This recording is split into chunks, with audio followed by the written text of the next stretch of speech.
أعوذ بالله من الشيطان الرجيم.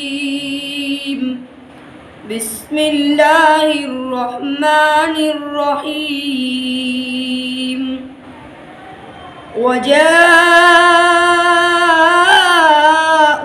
على قميصه بدم كذب قال بل سولت لكم أنفسكم أمرا فصبر جميل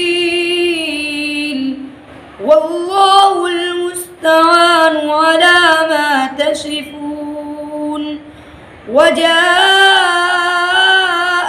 سيارة فأرسلوا واردهم فأدلى دلوه قال يا بشرى هذا غلام وأسروا بضاعة والله عليم بما يعملون. وشروه بثمن بخس دراهم معدودة وكانوا فيه من الزاهدين. صدق الله